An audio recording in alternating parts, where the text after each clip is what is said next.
Like, I am political in some of the public debates, that we have in this country, but I still would argue that my academic work is as close to being impartial as you can get. Now, whether my colleagues on the left would say the same about their work is up for debate, but there is a hypocrisy, actually, I think, in academia, and if you're on the left politically, then there's no questions about your research and the integrity of it. But if you are a conservative-leaning academic, then obviously you're held to a higher standard, which is the way it's always been. What struck me is just how entrenched these problems of politicization, scholar activism, a woke bureaucracy are at sort of second, third-tier universities, as well as some of the problems around international students and the Ponzi scheme that comes with that. And it just struck me that, if you're at Oxbridge and, you're living a sort of gilded existence and you might not be as aware. First of all, do you think we're going to see in Britain the collapse of trust in higher education? Secondly, do you think we're going to see a politics here like we see in the US, where Trump and DeSantis have gone after the EDI, complex critical race and gender ideology, that has a more salient profile, whereas in Britain it seems with reform, it's only about immigration. I just wonder if you see any of these culture war issues, mistrust of elite institutions, especially with regard to higher ed. Do you think reform will have a higher education and policy agenda if it came into office in 2025? Matthew Goodwin, it's great to have you here, a fellow of the Center for Heterodox Social Science at the University of Buckingham. You're the first in our set of interviews of fellows. We're trying to catch up with the kind of research you're doing, your interests. Just want to start with your thoughts on the Center and why you think it might be necessary in today's academic environment. Well, I can certainly tell you why I wanted to be involved with the Center and also the university. Look, we all know, if you look at the evidence and you look at the data in terms of what's going on in higher education across the West, we know we basically have political, ideological monocultures that are talking about every form of diversity except diversity of thought, right? And that's especially true, I would argue, in political science and the social sciences, where we've seen the ratio of left to right academics go from about 3 to 1 in the 1960s, as in 3 left-wing academics for every 1 conservative, to about 10 to 1 today. And I actually think that even that's probably lower than what it is in reality. So I became aware of this over 20 years in, Russell Group, non-Russell Group universities. And then I realized that, look, if I actually want to do research that is, let's say, countercultural, for example, demographic research that we'll come on and talk about, I couldn't do it in the legacy universities because they've essentially been captured by diversity, equity and inclusion, DEI. They've been captured by, I would argue, woke administrators who are pushing a political agenda, and they've lost sight of what higher education should be about, which is truth, objective inquiry, debate through good faith and reason, and exposing people to different perspectives.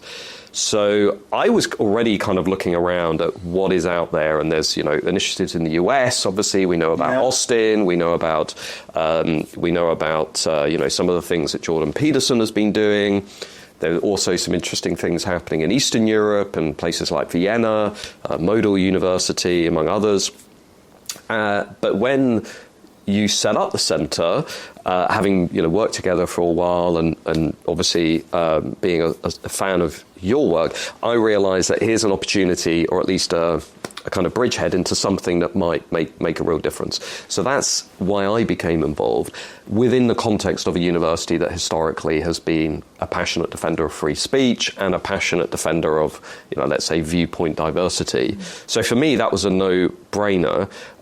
Being on the right of politics personally, I think the fact that Buckingham was also pushed early on by people like Margaret Thatcher or supported by people like Keith Joseph is important. Not to say that you want to be doing work that is openly political, because I don't. I am political in some of the public debates, that we have in this country, but I still would argue that my academic work is as close to being impartial as you can get. Now, whether my colleagues on the left would say the same about their work is up for debate, but there is a hypocrisy, actually, I think, in academia, and if you're on the left politically, then there's no questions about your research and the integrity of it. But if you are a conservative-leaning academic, then obviously you're held to a higher standard, which is the way it's always been. But that's why I joined. That's why I wanted to get involved. Thanks, Matt. Yeah, I mean, it just reminds me there's scholarship, there's activism, and then there's scholar activism. Right. And it's that scholar activism that is kind of going through on the left. Yeah.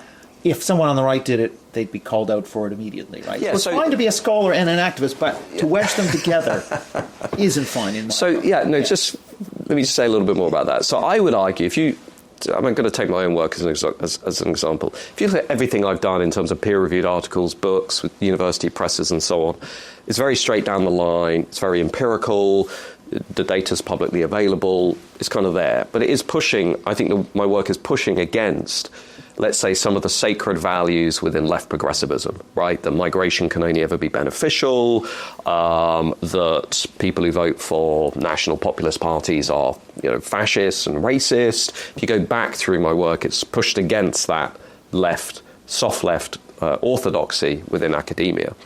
But it's still, I think, remain completely independent and impartial. But when I look at many of my colleagues on the left, and the extent to which they have morphed into activist scholars, not just publishing clearly biased work, but actually campaigning for outcomes within the context of the university and making no differentiation between the two. That's also one of the reasons I became disillusioned with the universities. I mean, I was going to academic conferences sponsored by left-wing parties. Now, would you ever see that on the other side of the spectrum? Imagine an academic workshop that was sponsored by, I don't know, the Reform Party. I mean, it just wouldn't happen. No. But on that side, it's acceptable. So I think there's a bias. And what we need to do fundamentally within higher education anyway is use centres like ours, universities like Buckingham, many others around the world, to basically shake up that orthodoxy and to challenge it. Because that is what academia is, right? We're pursuing truth by challenging one another. Yeah, and I mean, just as an example, I mean, the paper that we, and along with Larson, did on asymmetric realignment, for example. Now, some of those arguments now are being accepted and picked up by the mainstream of academia, like, yes, actually, voters who oppose immigration care more about it when they vote than people who are pro-immigrant. So some of these things now, even if they're resisted initially, are actually becoming common knowledge. Well, just briefly, I know we want to get onto other things. You and I also did a meta-analysis in 2017, 2018, showing that rapid demographic change has significant political effects. It tends to drive people into voting for right-wing populist parties, and it makes people feel concerned about the direction of their country. Now, I remember even then, the kind of soft left bias in academia was doing everything it could to make the argument that actually the political realignment of Western democracies is not about cultural or demographic change, it's about economic insecurity, and that's it. We're not even going to have this conversation about demography or your work and white shift and so on. We can't even have this conversation about white majorities becoming white minorities or the pace of demographic change. We can't even discuss that, even when clearly the evidence and the data is pointing in that direction. And that was a real eye-opener for me, because it made me realize the extent to which there were limitations being imposed on entire literatures that you could never really get beyond. And so what I thought I was getting into when I was a young academic, which was the pursuit of truth and genuine objective inquiry, I realized pretty quickly that what I'd entered was a hyper-political literature that really only wanted to see particular findings and outcomes. Yeah, and I would say it's not just the qualitative critical race theory stuff, but in addition, even in the quantitative field, as we know, with the right-wing authoritarianism scale, with the racial resentment scale, all of these scales are now falling apart. Well, the Luke Conway research is fascinating on that, but we could talk about that another time. But a psychologist who's gone back over 50 years and said, I'm sorry, the whole literature that said only conservatives will be authoritarian, can be authoritarian, and he's gone back, fixed the scales, and found that actually so-called liberals and left-wing individuals can be more authoritarian than their conservative counterparts. Now, why are we only discovering this in 2025? And of course, no one will cite that, but no one wanted to ask those questions. But that's an example of what we're talking about. Yeah. Let's go on to your book, though, on higher education first. Just a sense of why you wrote it. roughly, the conclusions that you drew? Yeah, so I wrote Bad Education as I was leaving my professorship at the University of Kent, and was then transitioning over to the centre at Buckingham, and more generally was really becoming quite disillusioned with where, let's call it, legacy academia or established academia was going. So I just wanted to write something that was simply from the perspective of one person who'd spent 20 years in the universities, that drew together a lot of the research you've done on cancel culture, self-censorship, among many others. A lot of research in the US, John Haidt and Greg Lukianoff and others. And so much of that was speaking to my experience and the things that I was witnessing on my university campus. And I said, well, look, if I'm going and I'm going to kind of reposition my career and have a sort of second career in a way, I just want to leave something behind that tells people what it's really like. And also, I think, gives maybe younger scholars a sense of confidence in terms of speaking out, because I don't know about you, but when I really started to become outspoken about certain things around the time of the Brexit referendum, where I said, look, actually, on balance, I don't feel comfortable working within an academic literature that is 90% Remain, was falling over itself to say Brexiteers are racist, this is a return of fascism, this whole thing is a complete disaster. And I started to become outspoken, and then obviously around the debate over migration and then universities and so on. But throughout all of that, probably every week I would get an email from a PhD student or an early career scholar who would say, look, I wish I could speak out too, but I can't because I will destroy my career prospects. And also a lot of retired scholars who would say, well, now you see, right? Now you see what it's like. And through that, I just became very aware of the fact that I think we also have a responsibility to academia and to people who are still in it to represent voices that are not usually represented. And so part of my motivation for writing the book, where I said, look, we have a fundamental problem. Universities have become highly politicized. They've abandoned their original mission. We need to get back to things like the Chicago Principles. We need to retain things like the Higher Education Free Speech Act, which you and I were both involved with. And I just basically told everybody that story. And interestingly, I was debating Mary Beard at the Cheltenham Literary Festival a couple of weeks ago in 2025. And just a bit not sure when this video is going out or if people watch it in the future. And we had this very interesting debate about academia. Now, Mary would say, well, I read your book and I disagreed with much of it. And I said, well, it's interesting because, and it's not a criticism of Mary, but to say she has spent her entire career at the University of Cambridge. Now, what's interesting about that to me is I think a lot of the problems you and I talk about are especially acute at some of the non-elite universities. And that's my experience. I went around 4 or 5 different universities, one of which was Russell Group, the University of Nottingham, actually also Manchester. But I spent a lot of time, for example, at the University of Kent and a couple of others. And, what struck me is just how entrenched these problems of politicization, scholar activism, a woke bureaucracy are at sort of second, third tier universities, as well as some of the problems around international students and the Ponzi scheme that comes with that.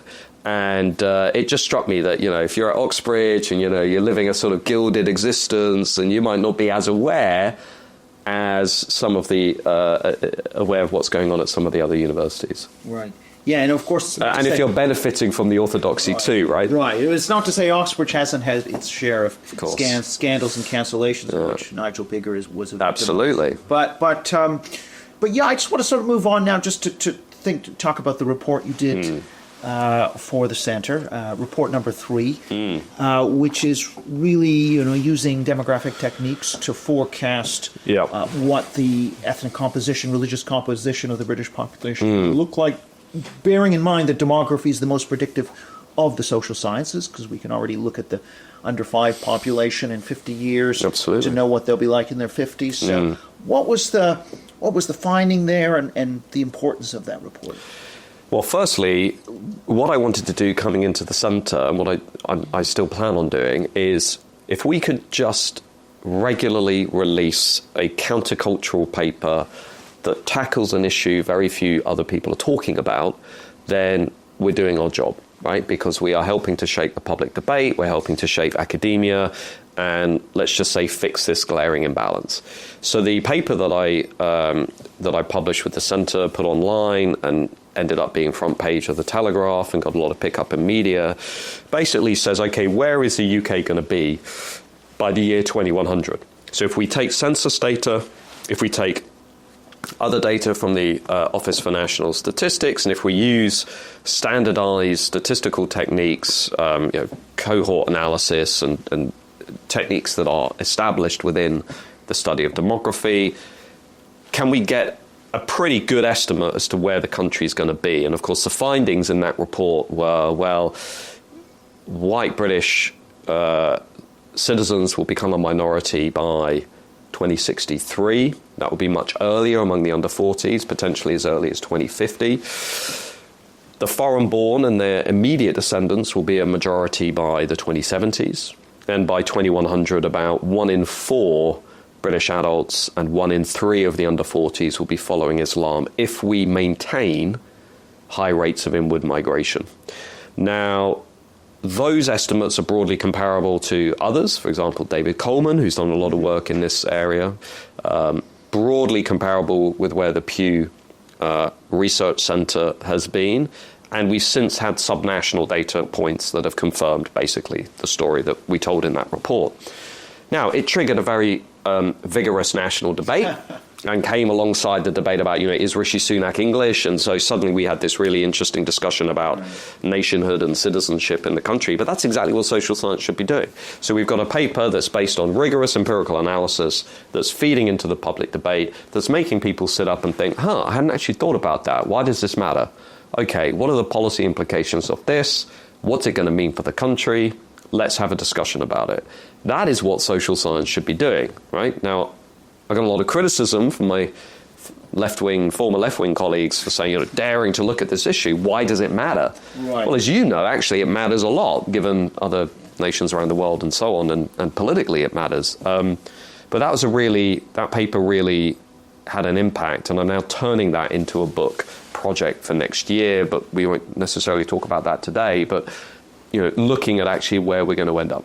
Interesting, yeah, and I think what was interesting to me is it was literally just presenting the facts, set of projections, the assumptions were laid bare, and it echoed previous projections from the likes of David Coleman, but even so, it's the kind of thing that demographers wouldn't touch, right, and that are seen as too hot to handle. Straight down the line, but it's straight down the line. I would challenge anybody to read that paper and see any political motivation or any political bias whatsoever. It is straight down the line saying, actually, we know we have good reasons to really care about this issue.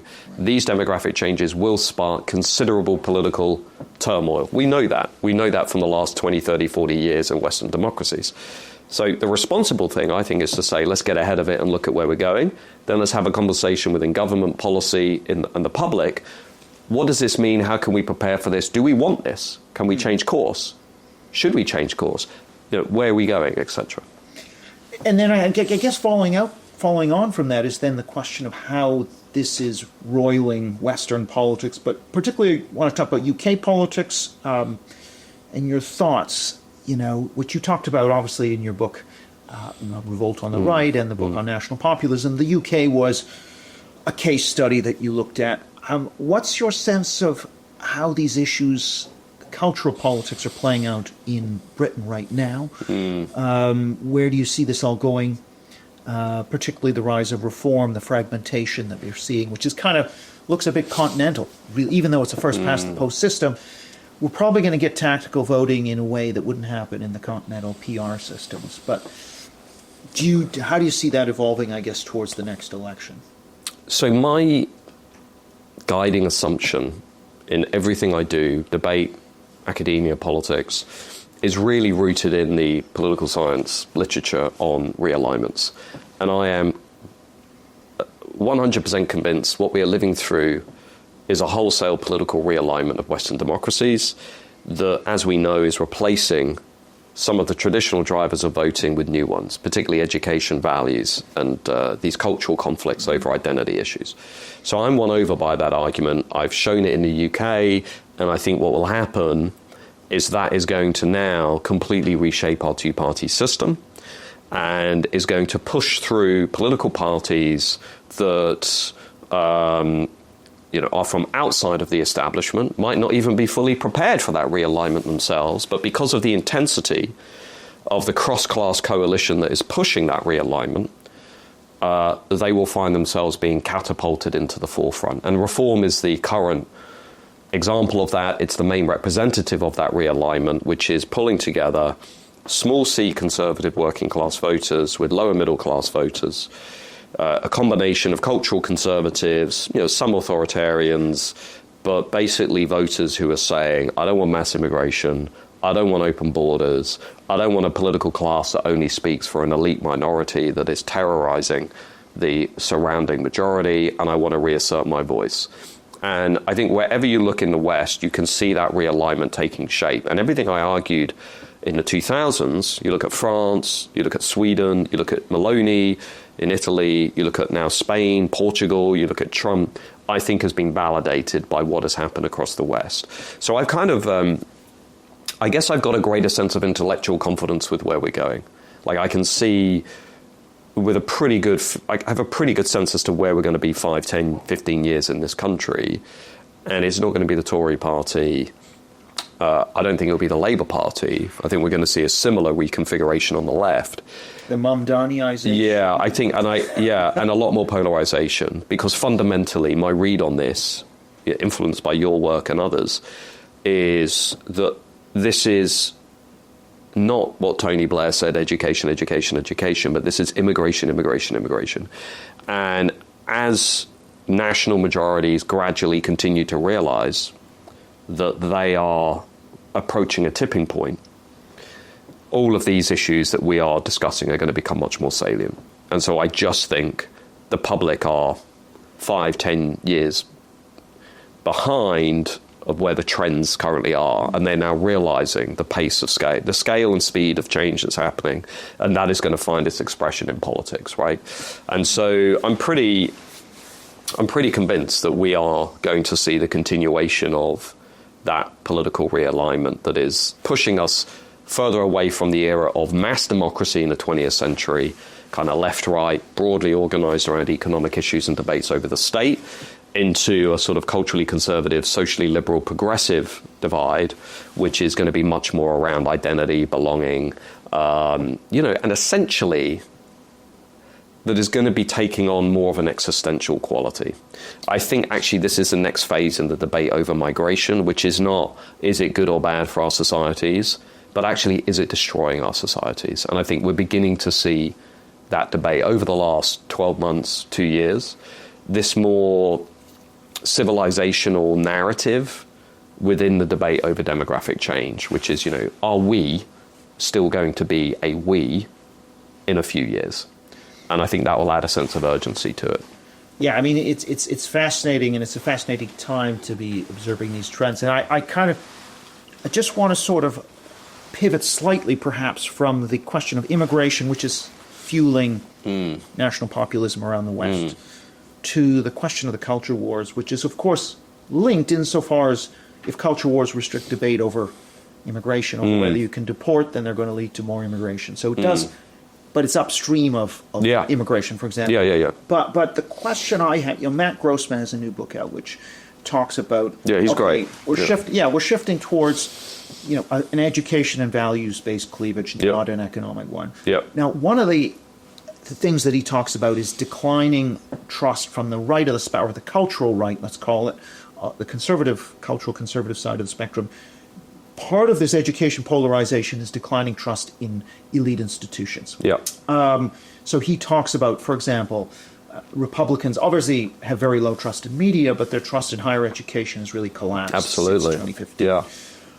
Survey data I've seen in Canada and Britain shows that this is not as acute here. First of all, do you think we're going to see in Britain the collapse of trust in higher education? Secondly, do you think we're going to see a politics here like we see in the U.S., where Trump and DeSantis have gone after the EDI, complex critical race and gender Yeah. ideology, that has a more salient profile, whereas in Britain it seems with reform it's only about immigration. Yeah. I just wonder if you see any of these culture war issues, mistrust of elite institutions, Yeah. especially with regard to higher ed. Do you think reform will have a higher education and policy agenda if it came into office in 2025? Well, the first answer is it depends if it's politicized. So what Donald Trump did very well, I think, and I think he was right to do so with Chris Rufo and others, was politicize critical race theory and to say, look, actually, this is anti-American and anti-Western. And if it was staying as a fairly obscure theory on campus, that's one thing. But if it's permeating and corrupting most of our taxpayer-funded public institutions, that's another thing altogether. So I think they were right to politicize it and familiarize people with diversity, equity, and inclusion. We're behind that debate in the UK because we haven't politicized it. But if you were to say to British people in focus groups, what do you think about political correctness, which is what we would call woke ideology in this country, political correctness is incredibly unpopular on these islands. So what I would call it, is woke political correctness or political correctness gone woke, in the sense that people do not want to see 70, 80 million pounds being spent in our public institutions on DEI initiatives. They just don't want to see that. Now, if you had a political party that stepped forward and said, look, we're going to politicize this, we're going to put forward a very bold plan for reforming universities, stripping out DEI, redistributing those savings into frontline public services, it would be very, very popular. And there may even be plans underway to do that, right? Who knows? But I think the interesting part of this for me is explaining to voters what is really going on in their own institutions. And the narrative in the US is, well, the institutions were captured, right? And now they have advantages that we don't. You can replace 4,000 people in the federal bureaucracy. We can sack a few permanent secretaries. We can appoint 200 special advisors. But it's very difficult, actually, for us to completely reconfigure the state. You can lop off about half of the state. You can sack a load of civil servants. You can get them back into the office. And you can change the criteria for recruitment. But the effects of all of that are going to be 10 years down the line, right? So it's a lot harder in the UK context. But no, everything that you said about the elite institutions, I'd agree with. The last thing I would just say about the universities is it might be that public trust in this country starts to collapse, not because people see political bias, which is a case that you can make, but actually because they conclude that university is no longer value for money. Now, if you look at all of the data on declining graduate premiums, if you look at the data on declining quality of higher education, if you look at the debate over Oxford, for example, allowing black students with lower average grades than their white counterparts, those are the debates that I think might start to cut through, where people are saying, well, why am I spending? And why are our families spending 50, 60, 70,000 pounds here to send our son, daughter into university, and they're getting, they're coming out and they're getting battered by AI. They're not guaranteed a decent job. 30, 40% of people have degrees. Maybe the future is actually apprenticeships, vocational programs, whatever. I think that debate could potentially have, in a way, more of an impact here than some of the woke stuff. Great. Well, Matt, it's been a pleasure. Thank you for your time, and long may your research continue. Well done. Firstly, congratulations on getting the centre established and getting a really interesting consortium of people around it. And the conference, just lastly, that you did hold at the centre with Steven Pinker, among many others, I thought was absolutely what is desperately needed in this country. So congratulations to you and everybody else working at the centre. Thank you very much.